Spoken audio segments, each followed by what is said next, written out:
en la época del Gaón de Vilna siempre hubo manifestaciones parapsicológicas, que de repente se ven fenómenos Aparentemente, cuando uno ve un fenómeno sobrenatural,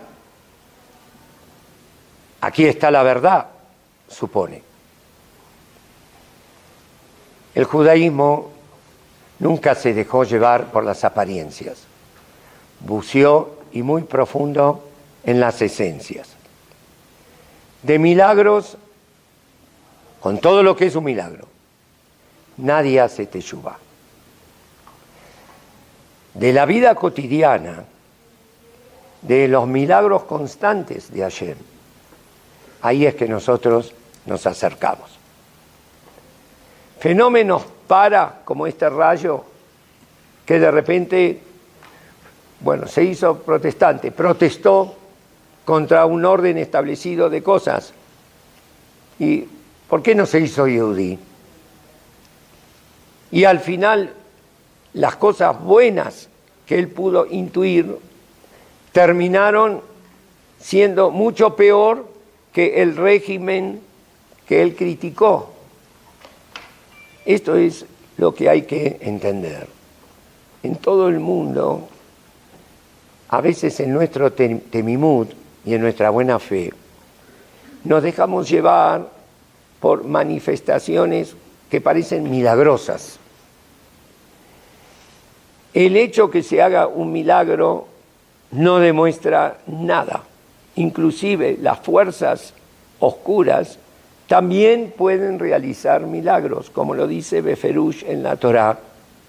Cuando viene un falso profeta y él incita al pueblo a la Abodá Zará, a la idolatría, y este falso profeta, él anuncia un mofet, un milagro, que al final se cumple.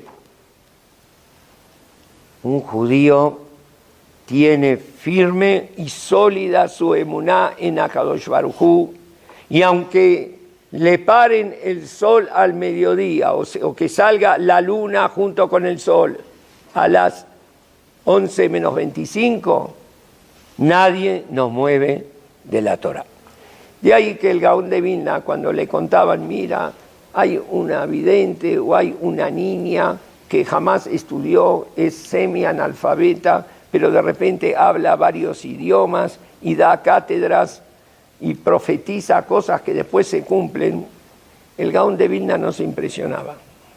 Él mandaba siempre 2 talmidei jajamim, gente que entiende realmente, a ver cuál es la fuente de esas manifestaciones. Si viene de la Kedushá o todo lo contrario. Nos está prohibido ser pueriles. Tamim tie imashem eloqueja. Tenemos que ser confiados y creyentes únicamente en Akadosh Baruj Hu. En todo lo demás, la suspicacia nunca está de más, porque nos sirve para ir purificando las ideas y llegar a la verdad tangible y lógica de cada cosa y cosa. Entonces, como nos explicó acá el Rab Eliyahu, el caso de Martín Lutero, que sus Rashi Tevot, Martín y Lutero, mal, es un predicador del bien que terminó en un gran mal. Porque ¿de dónde vino? ¿Cuáles son las fuentes? ¿Y cuáles son las motivaciones? El Hazon Ish, esta es una clase de historia, y de repente que estamos los judíos estudiando historia, pero el Hazon Ish decía, es una mitzvah estudiar historia. Binu Shenot Dor Vador. Entiendan los años de cada generación y generación. Ojo, no una historia cronológica que este nació en tal año y este otro murió en tal año. Eso no aporta absolutamente nada. Binu, que significa entiendan y saquen las conclusiones, porque la historia puede ser una inmejorable maestra. Recordar el pasado, no por una manía histórica, sino para entender el presente y poder programar el futuro y no repetir errores. Recién decíamos en una clase, el árbol del conocimiento del bien y del mal, hay una Vav, Tov barra. Hay dos lecturas posibles, porque la Vav puede servir de conjunción, Mejaberet, que une, la Y une dos cosas, o al contrario, puede separarlas. El árbol del conocimiento del bien y del mal puede entenderse o del bien o del mal, en cuyo caso sería mucho más fácil, porque el mal absoluto es reconocible. Nos podemos cuidar. Pero el árbol este conocimiento, no era o del bien o del mal, era del bien y del mal. Significa, si llegas a comer de su fruto, de ahora en adelante no va a haber mal que por bien no venga, y no va a haber bien que no tenga mal. Y ahí sí es muy difícil desenmascarar al mal y poder reconocer su verdadera identidad. Binu Shenot Dor Vador.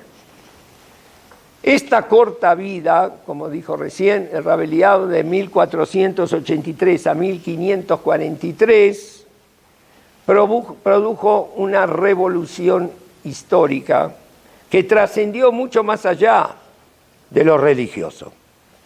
Aparentemente significaba un acercamiento a lo nuestro, a las fuentes. Hasta ese momento, el sumo pontífice, el Papa, hubo un Papa que fue Inocencio II. Él decía, yo estoy más abajo que Dios y más arriba que todos los hombres. Esta era su esquela, su tarjeta de presentación. Estoy para coronar reyes delante de los hombres y para destronarlos. Era una autoridad incontestable. Reyes hincaban sus rodillas delante de él. Convocaba cruzadas, movía a toda Europa a una batalla en el cercano Oriente. Su poder no conocía límites. Vino Lutero y dijo, este hombre es un ser humano como todos los demás, y derribó ese mito. Nadie se había atrevido hasta ese momento.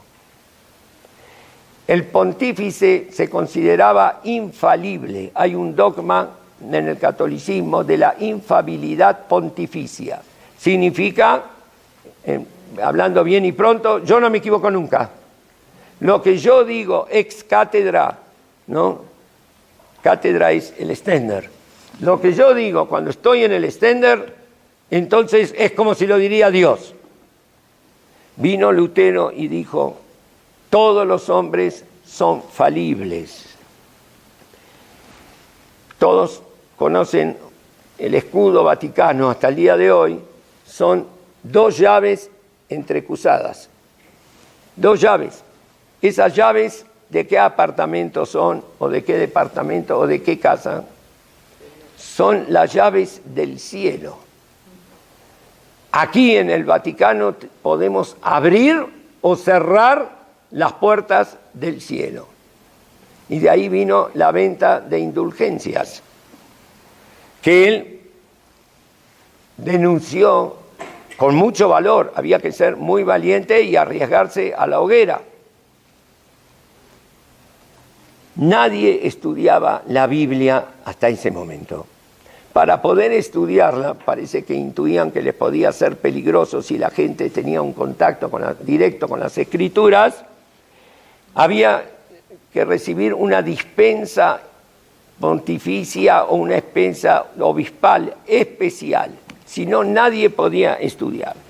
La religión te la dice el cura, te la dice el sacerdote, tú no tienes que estudiar nada. Aparte, la Biblia siempre estaba en latín, que nadie entendía, ya se estaban desarrollando los idiomas vernáculos, en este caso se hablaba el español, el alemán, que Lutero fundamentó el idioma clásico alemán con su traducción a la Biblia. Las traducciones estaban prohibidas. Las imágenes en las iglesias, los santos, los patronos, Lutero, él dice, cualquiera puede leer la Biblia, nadie tiene la llave del cielo. Él mismo estudió hebreo y estudió griego para poder hacer una traducción más exacta.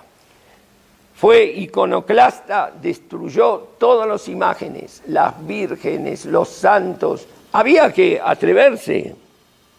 Y como recién escuchamos, él clavó en la iglesia de Wittenberg, está hasta el día de hoy, uno de los originales, porque se hicieron, en aquella época aparecía la imprenta, se hicieron muchísimas copias de las 95 tesis, las 95 protestas que él clavó en la puerta en contra de Roma y de su iglesia.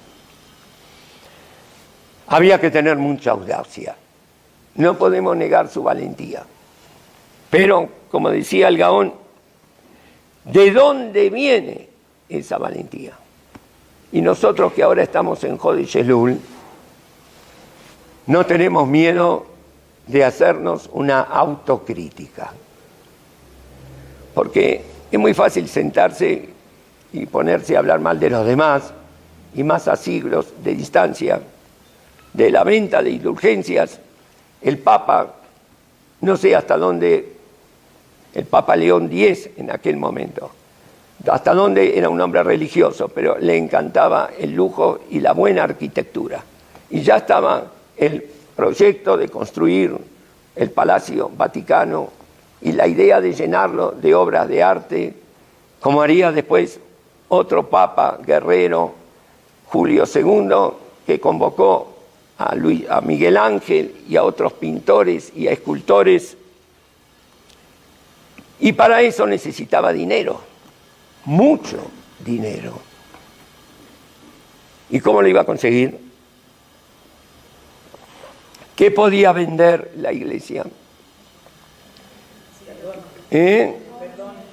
Podemos vender el paraíso. Este es un shopping que vendemos una mercancía que nadie tiene, porque solamente nosotros tenemos la llave.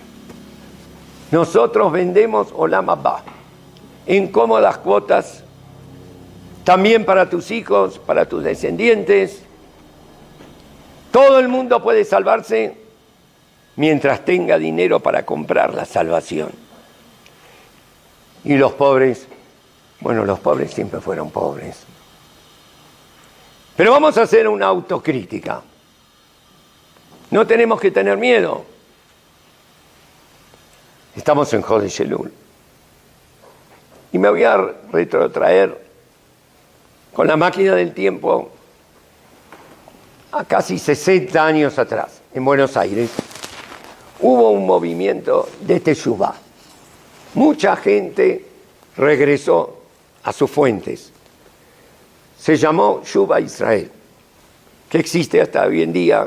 Esa comunidad antes tenía el nombre Agudá y tenía un líder carismático, Zichrono Lebrajá, el Rabbi Zeev Greenberg.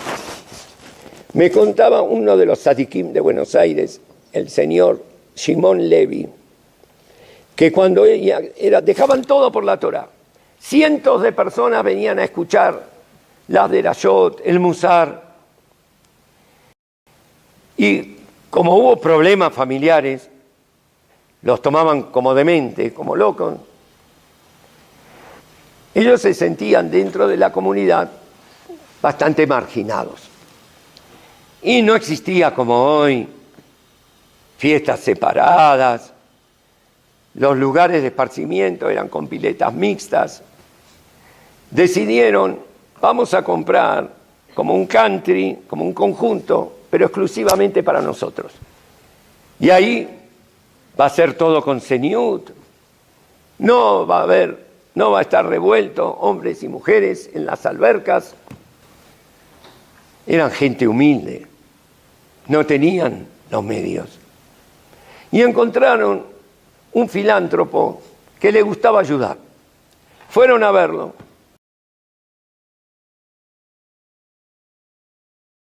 Y le dijeron, mira, nuestros niños, nuestras niñas, pasan los fines de semana, están hacinados en sus casas, no hay una pileta de natación para tomar un poco de aire y todo. ¿Y por qué no? Si hay realmente una infraestructura comunitaria, no, pero a esa no podemos ir y todo. Pero es muy, muy doloroso, entonces, ¿qué va a pasar? Y eso es lo que queremos hacer, nuestra quinta, nuestra... El hombre se motivó, le tocó el corazón y dijo, cuenten conmigo. Van a tener la quinta, vayan mirando el country y dígame de cuánto se trata. Salieron, así me contaba este señor, Shimon Levi, enamorados, no podían creer, les caían las lágrimas. Lo logramos y fueron a contarle a el Rabbi Greenberg del gran éxito. Y ahí este rabino hizo una pregunta que los dejó helados. La pregunta textualmente fue así, pero ustedes, ¿qué le dijeron cuando dijo que sí la iba a cobrar? Se trataba de cientos de miles de dólares. En aquella época era una fortuna. ¿Ustedes qué le dijeron? Y lo felicitamos, lo abrazamos, le dijimos Micheveraj, y que le vamos a poner una placa. Pero lo más importante no le dijeron. No le dijeron que por más que este gesto es muy valioso, si él no va a ser Shomer Shabbat con todo el oro del mundo y con toda su filantropía, no va a poder suplir lo que él tiene que cumplir personalmente.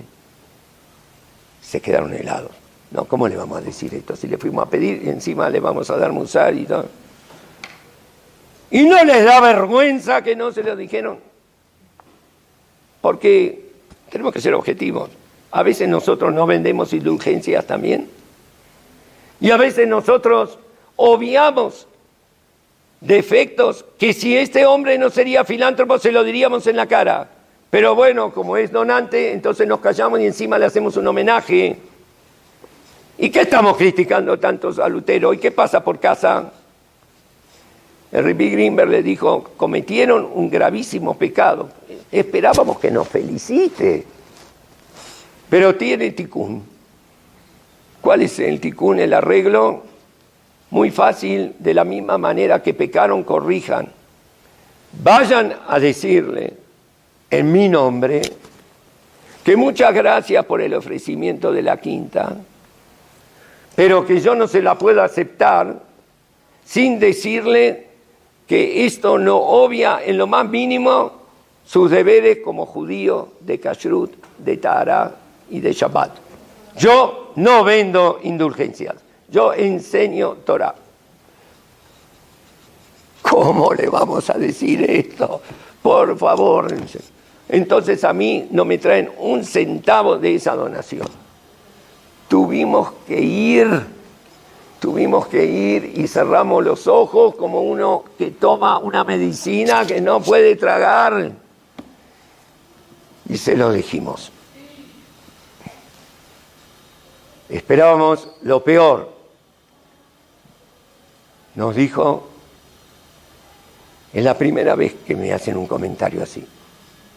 Quisiera conocer a este rabino y mientras tanto, de todo corazón, muchas gracias. Es la primera vez que alguien piensa en mí y no en mi dinero. Porque cuando se pone una placa o se hace un homenaje, ¿a quién? ¿A mí o a mi billetera o a mi tarjeta? Bueno, Él se atrevió, pero hay que ver de dónde vienen las cosas, cuál es el origen. Si el origen es la Kedushá o la Sitra Ajará, el otro lado, porque todo es simétrico. Y cuando hay mucha luz, también hay mucha sombra. Y a más luz, más sombra.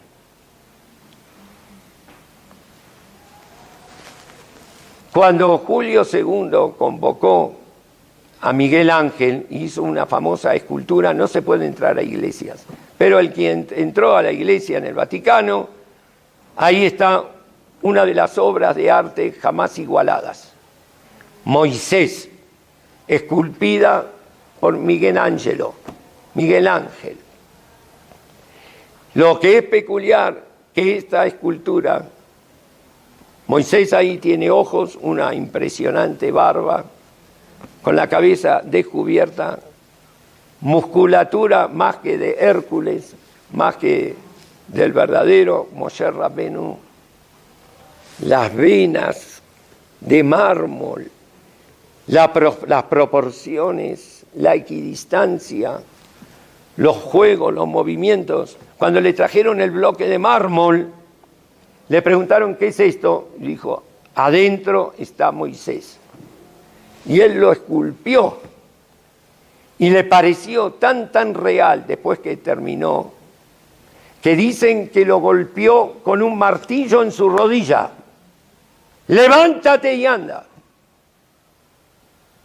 Y también le puso cuernos.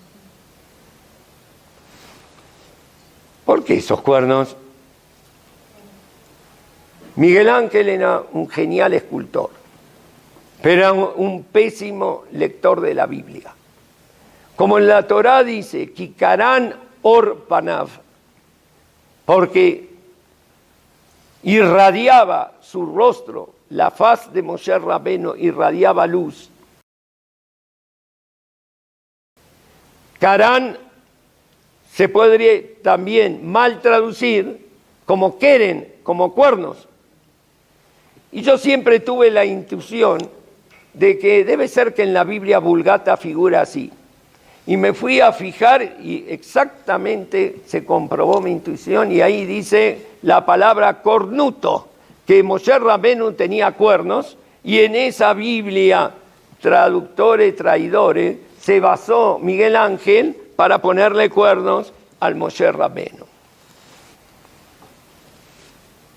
Cuando le dijo levántate y anda, se quedó sentado y se va a quedar sentado hasta que venga el verdadero Moshe Rabbeinu, que nunca tuvo cuernos. Los cuernos de los animales vienen, explican, por motarot amoaj, por lo que hay de más, que después se solidifica y en forma de cuernos.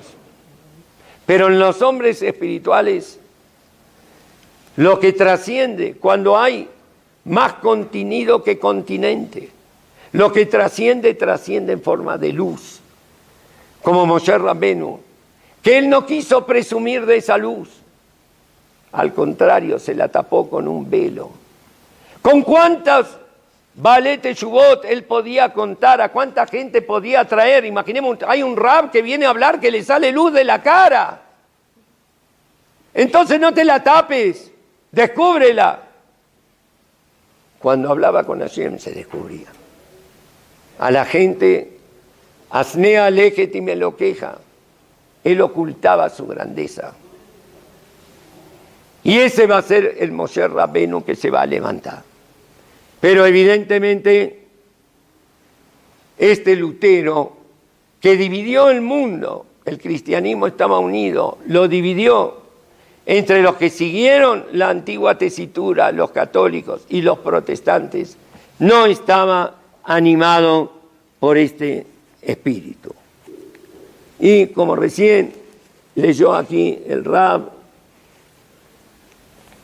la cita textual, él escribe después que ve que no puede convertir a los judíos.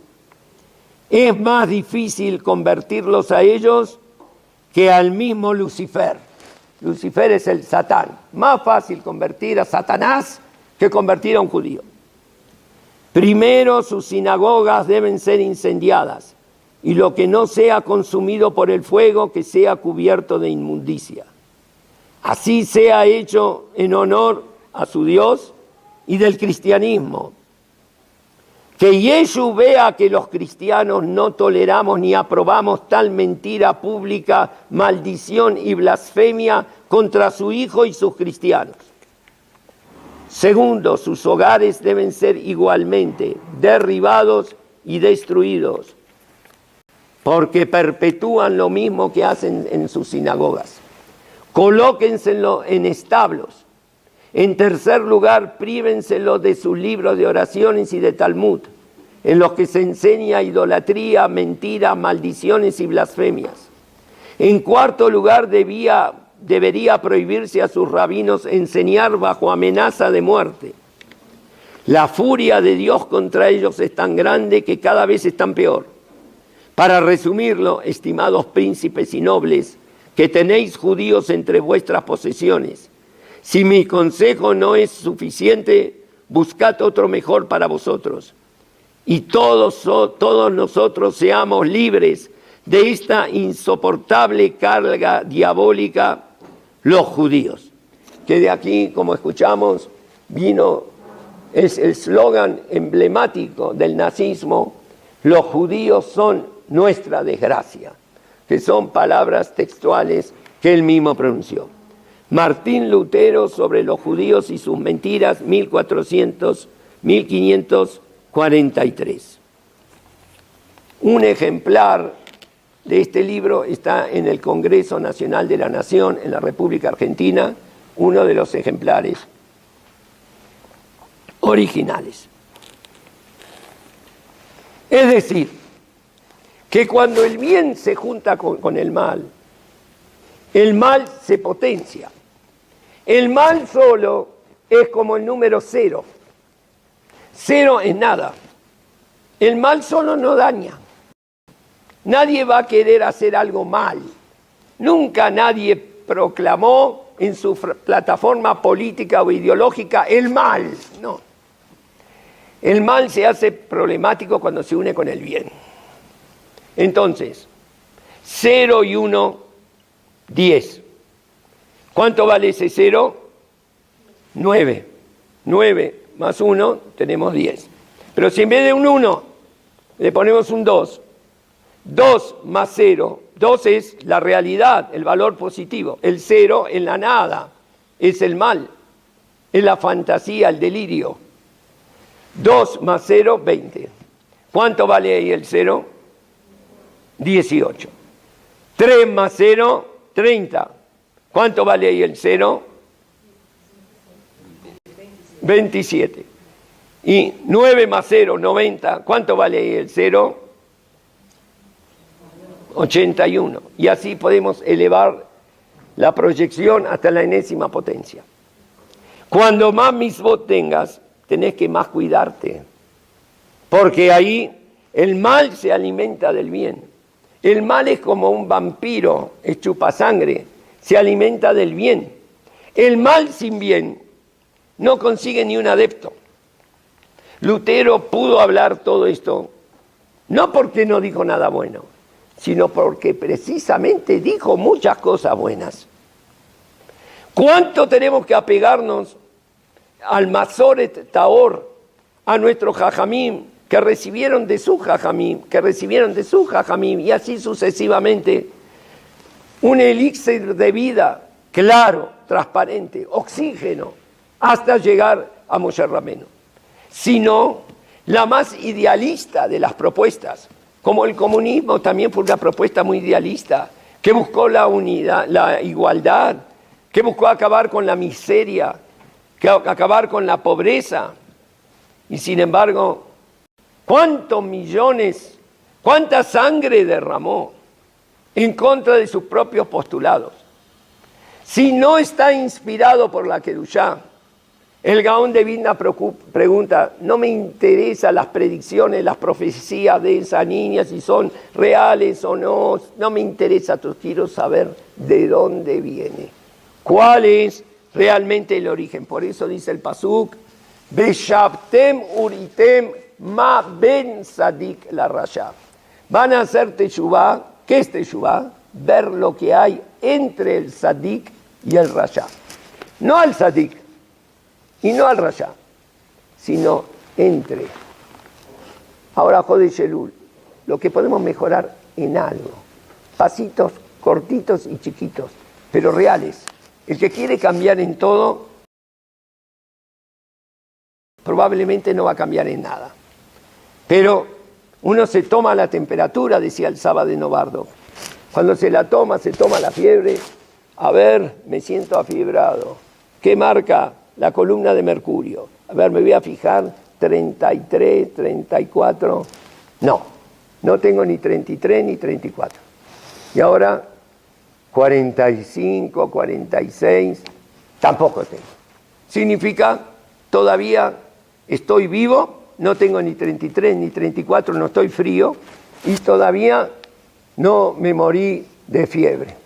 Y bajo el termómetro, ya está, lo guardé. Me pregunta mi esposa, ¿y cuánto tenés? Mira, entre 35 y 44, dice, por ahí estoy yo.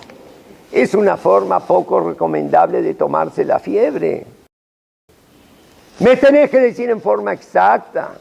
No es lo mismo 39 que 40. No es lo mismo 38 que 39. 38,2, 3 décimas, 4 décimas. Exactamente, Bou Heshbon, ¿cuál es mi temperatura espiritual? Si no, corremos los peligros de caer en delirios que no son gratos a Akadosh Baruj Hu. Martín Lutero entró dentro de la cosmovisión germana y sajona de una forma muy profunda. Y movimientos que aparentemente parecían como ateos y blasfemos, siguieron influidos por él. Hay un documento que tendría que ser de lectura obligatoria en todas las escuelas. No está escrito por ningún jajam, no está escrito por ningún rab, está escrito por un nazi consumado, Otto Eckhart, el 23 de noviembre de 1940, en plena dominación alemana sobre Polonia con el nombre de Gobernación General. Estábamos hablando del problema del bien y del mal cuando los límites están difusos y no están claros. A veces el mal conoce el bien con esa Vav que une, que mezcla, lo conoce el bien mejor que lo conocemos nosotros.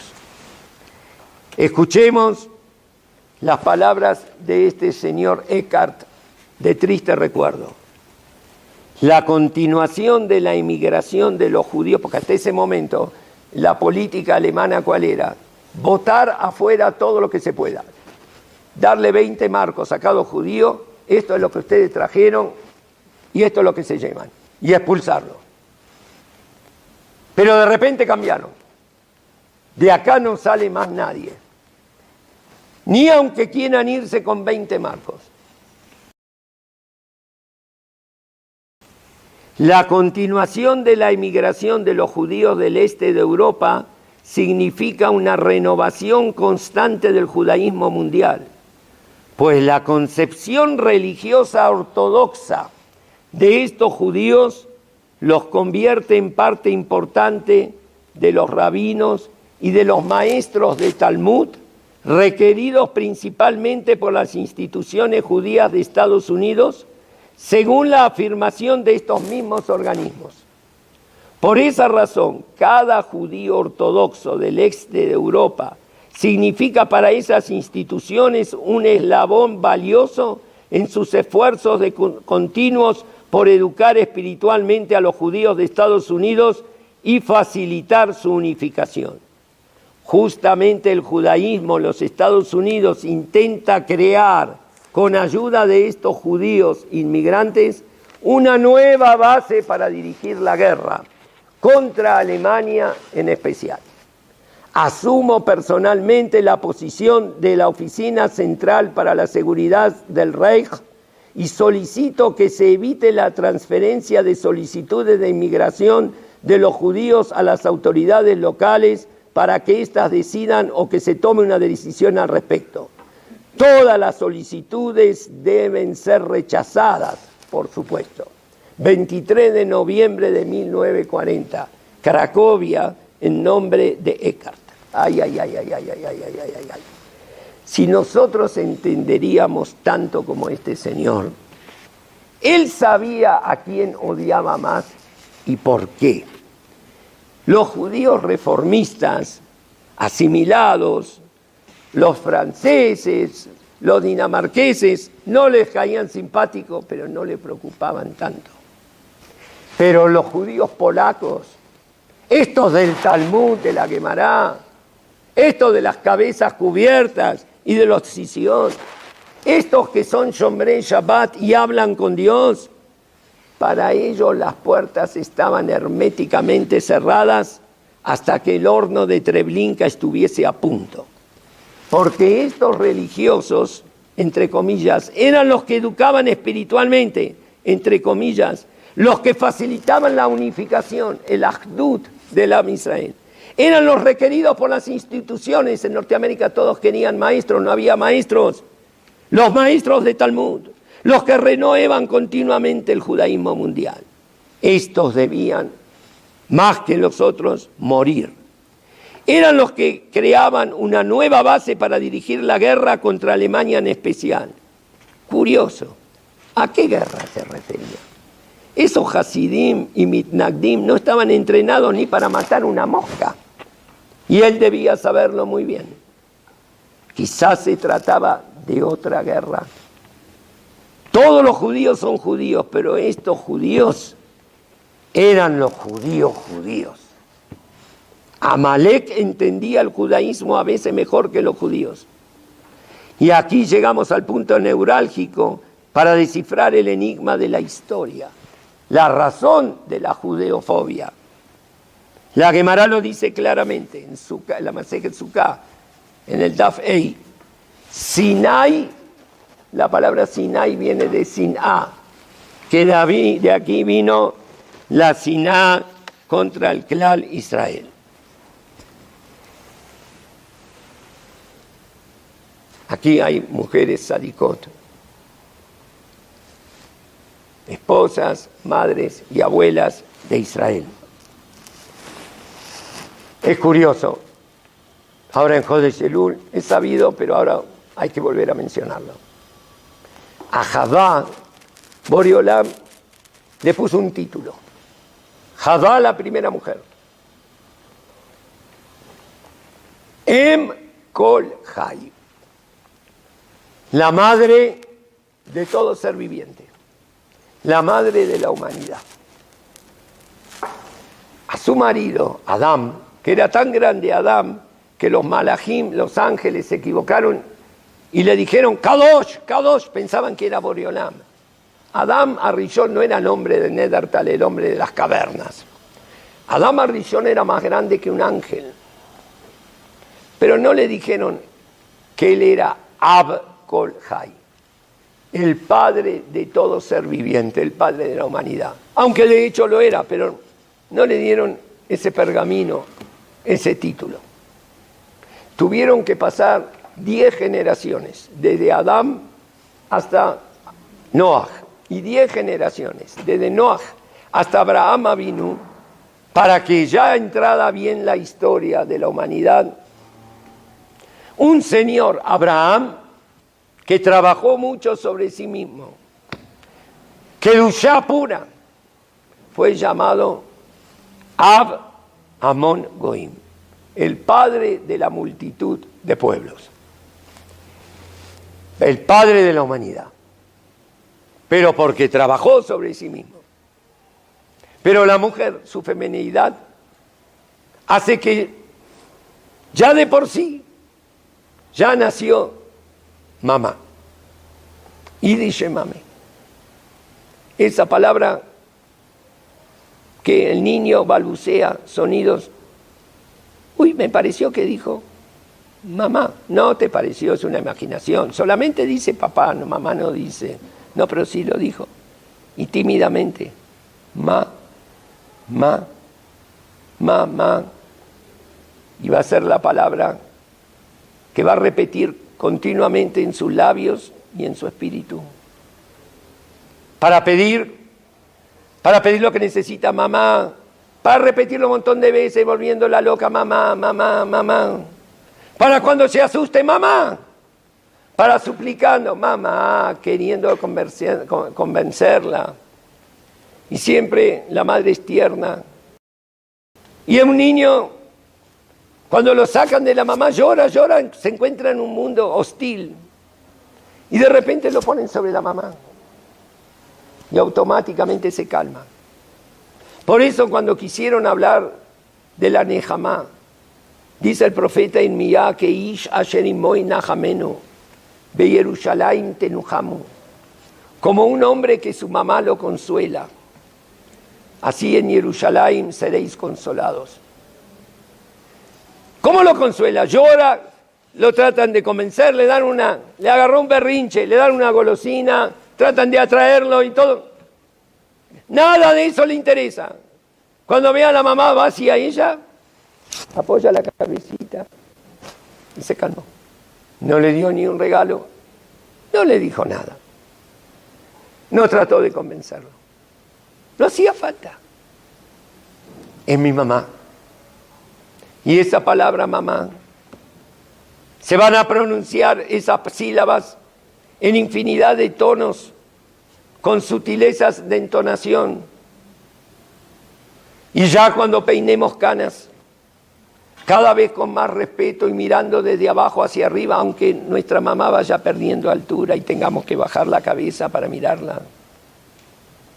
Mi mamá dijo, mi mamá opina. Hasta que llegue el momento de un grito patético. ¡Mamá! ¡Que se nos va! Para no volver. Em Kol Hay. Esta es la denominación que recibe la mujer simplemente por ser mujer. Y esta es también nuestra responsabilidad. La mujer tiene una biná yeterá, tiene un sexto sentido, tiene una intuición.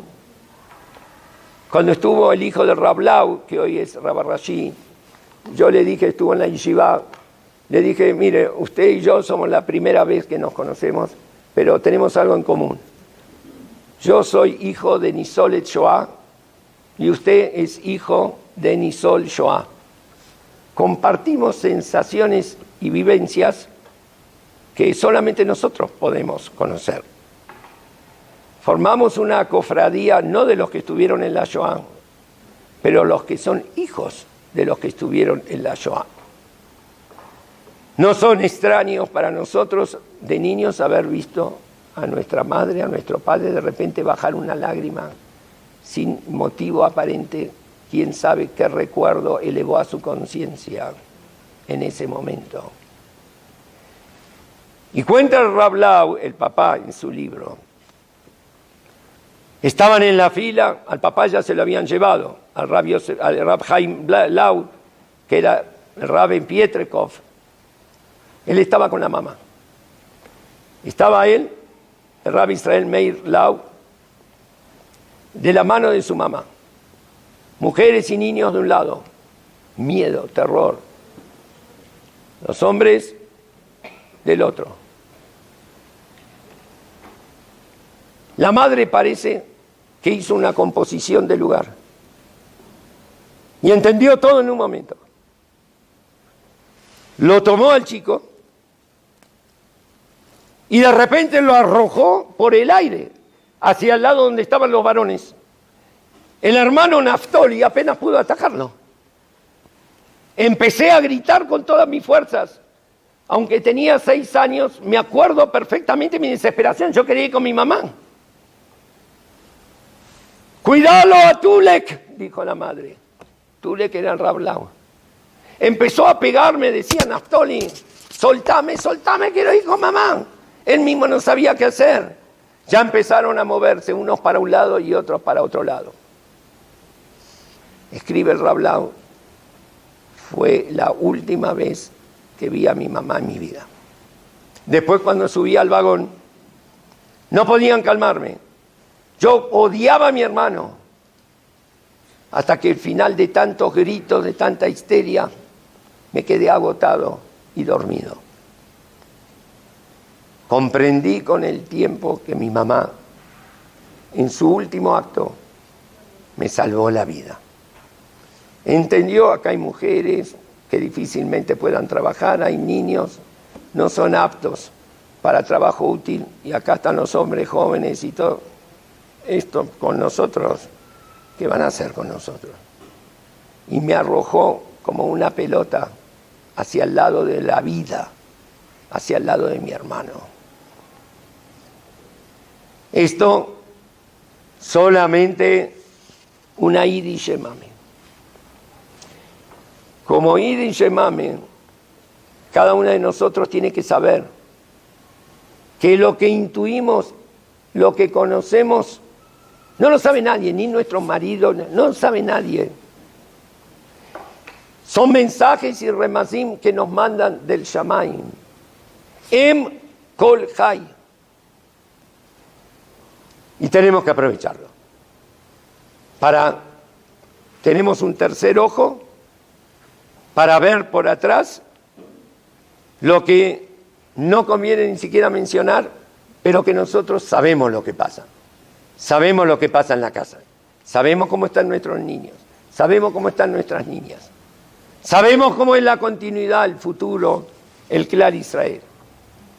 Vea Satán, Omet, Alieminó, Lesitnó. El shofar, como se toca del lado derecho.